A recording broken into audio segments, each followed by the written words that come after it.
What if the most devastating move is to say absolutely nothing?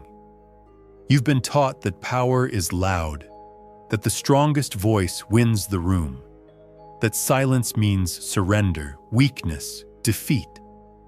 But what if all of that is wrong? What if silence isn't emptiness, but pressure? What if it's not absence, but a presence so intense, so disarming, that it makes the other person unravel without you needing to lift a finger? If you've ever walked away from a conversation feeling defeated, even though you said everything right, watch till the end. You're about to see why silence is more powerful than persuasion.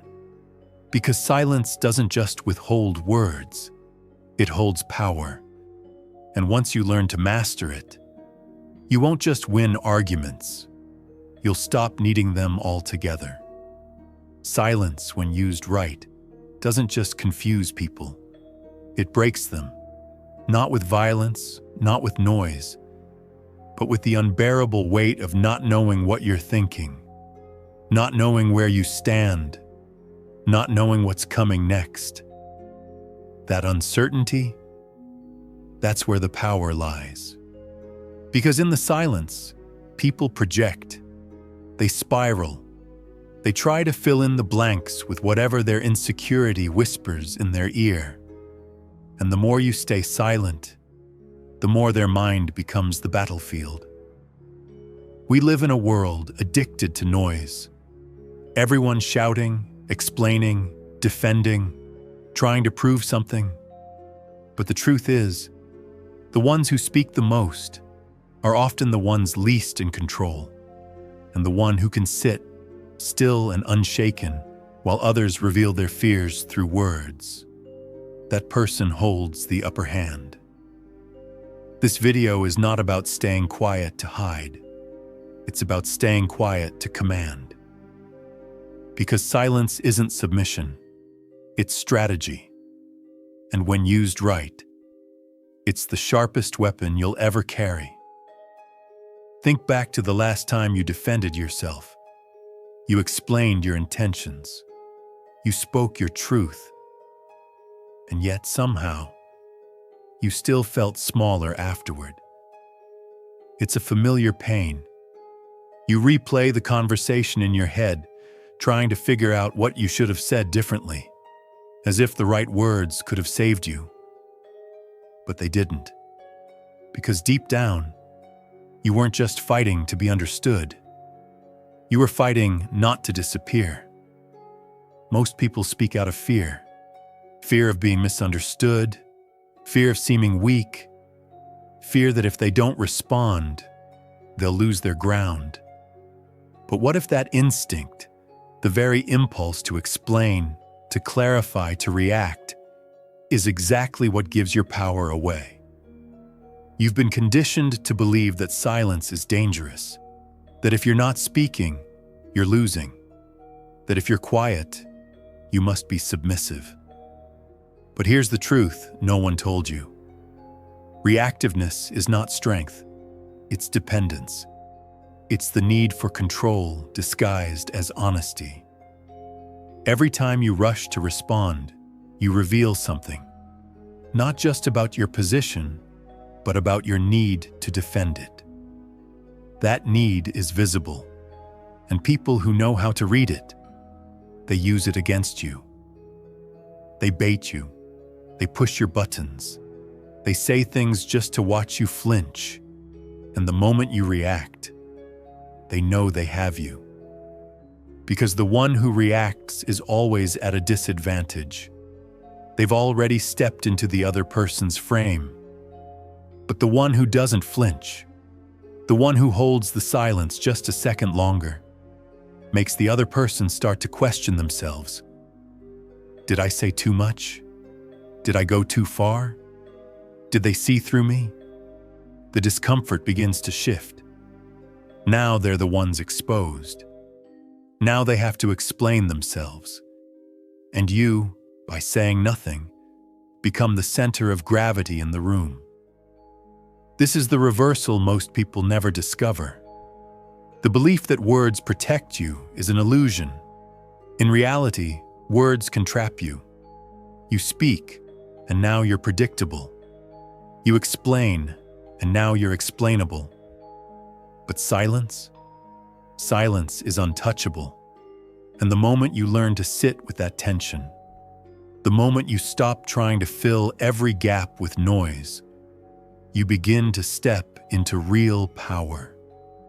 Not the power that shouts, not the power that pleads to be heard, but the kind that stands still and makes others listen harder, even though you haven't said a word.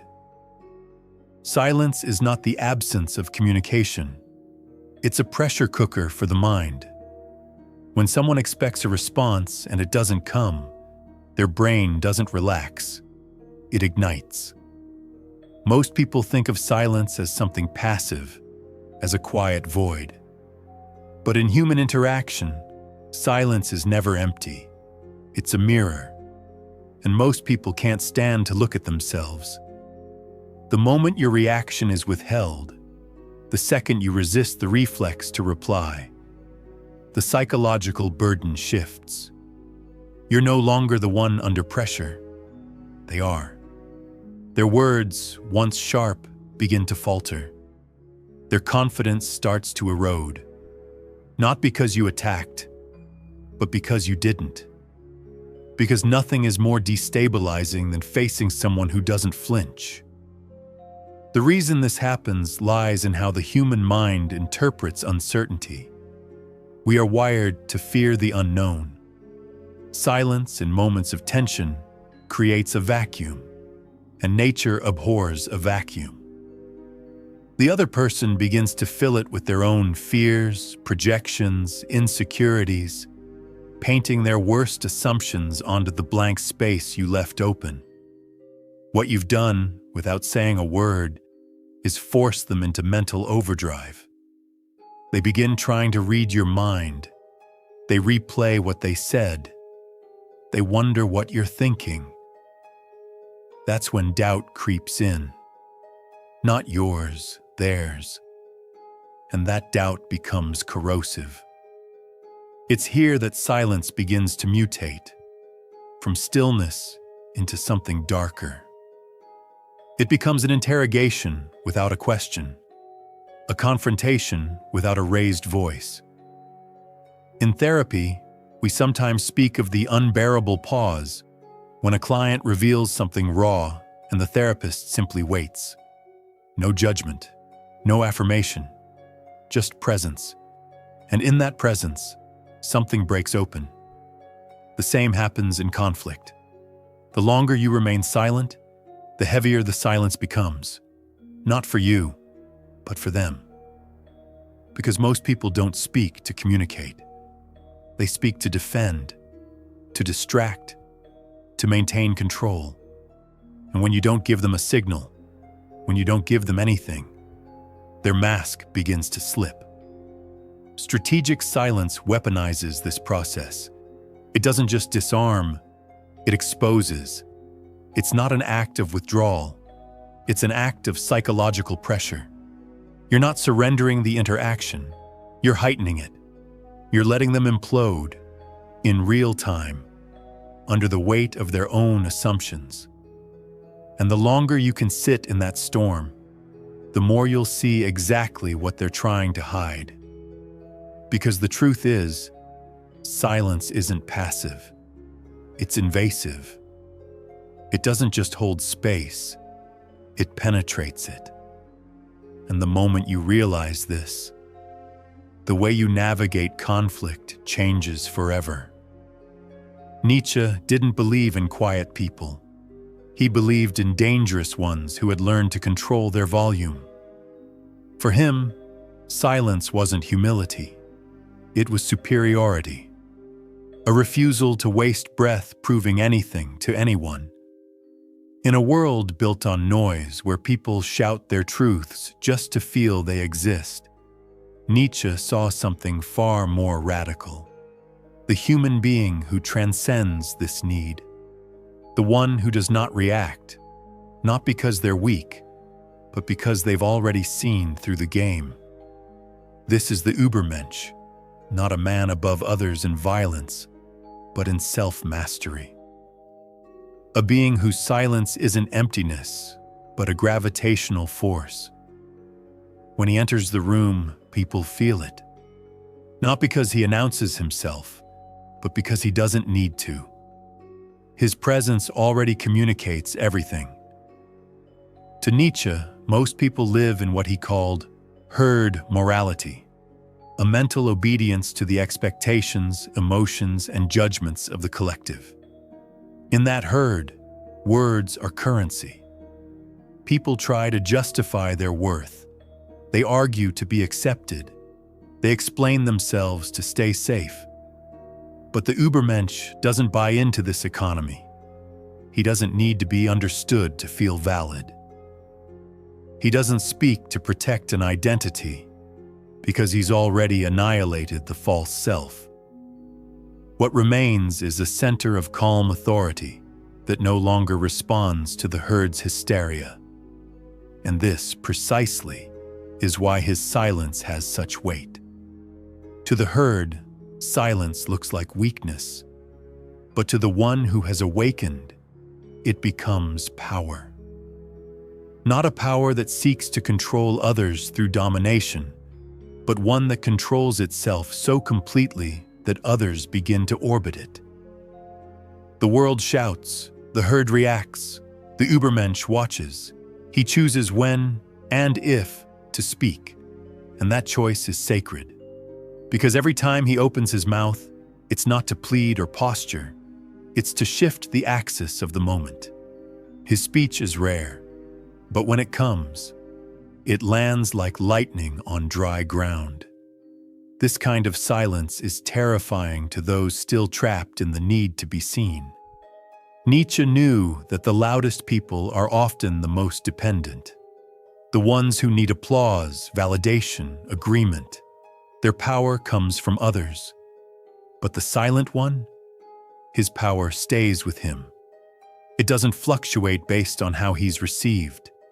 He could be praised or attacked, included or rejected. It makes no difference. Because his silence is not about hiding. It is a rejection of the system altogether.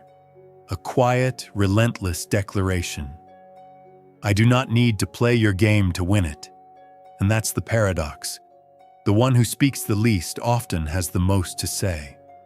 And the one who remains still, truly still, becomes the most difficult to move.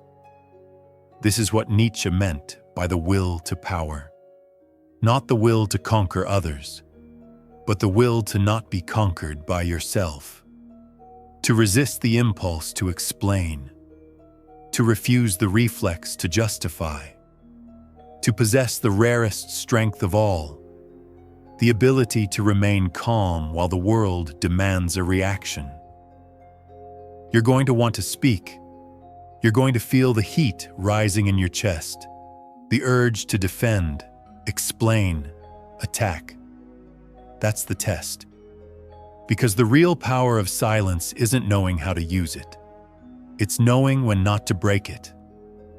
Every time someone provokes you, with a look, a phrase, a false accusation, your instinct will scream for release. Say something, fix it. Don't let them get away with it. But if you give in, you've already lost the frame. Because silence only works when it's deliberate, not as avoidance, not as fear, but as a choice so strong it makes others question their own words. Discipline is what turns silence from passivity into precision. It's what makes your stillness feel intentional, not accidental. The more you resist the impulse to speak, the more control you build. Over the conversation, over your emotions, over yourself. This is why mastering silence starts with mastering attention. You don't zone out. You lock in. You listen. Not just to the words, but to the tone, the tension, the micro reactions. You read the room while staying unreadable yourself. And when you do speak, you don't rush. You wait until the moment demands it. And when you drop your words, they land like a hammer. Because silence has made the room thirsty for them. That's what makes this dangerous.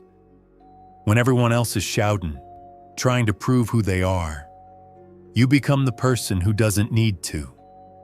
You don't speak to be heard. You speak to end the conversation. And most of the time, you don't even need to say a thing. Most people talk because they're afraid of what happens when they don't. They think silence will make them look weak. But it's not weakness that silence reveals. It's depth. It's presence. It's power that doesn't beg to be recognized. The truth is, people fear the quiet ones for a reason. Because they don't know what they're thinking. Because they can't read their next move. Because silence creates a space too big to control. And in that space, you gain the advantage. You're no longer fighting for validation. You're no longer playing defense.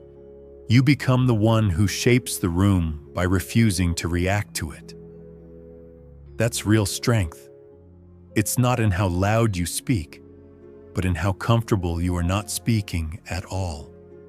And the moment you master that, when you can sit in the silence without flinching, you stop losing battles you were never supposed to fight. So the next time someone tries to bait you, control you, pull you into their chaos, don't engage, don't explain, don't justify. Stay still, stay quiet, and let them break themselves trying to break you.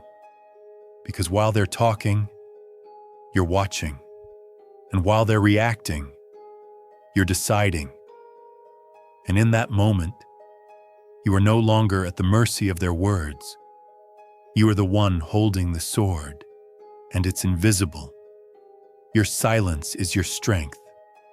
Your silence is your boundary. Your silence is the line they can't cross without showing their weakness first. So ask yourself this. Are you reacting because you're afraid to be misunderstood? Or are you choosing silence because you no longer need to be? If it's the second, then you've already won. No explanation, no defense, just that. Because from this point on, you don't need to say more. You've already become the presence they can't ignore, even when you say nothing at all. If this resonated with you, like, share, and subscribe to The Existential Edge for more videos like this.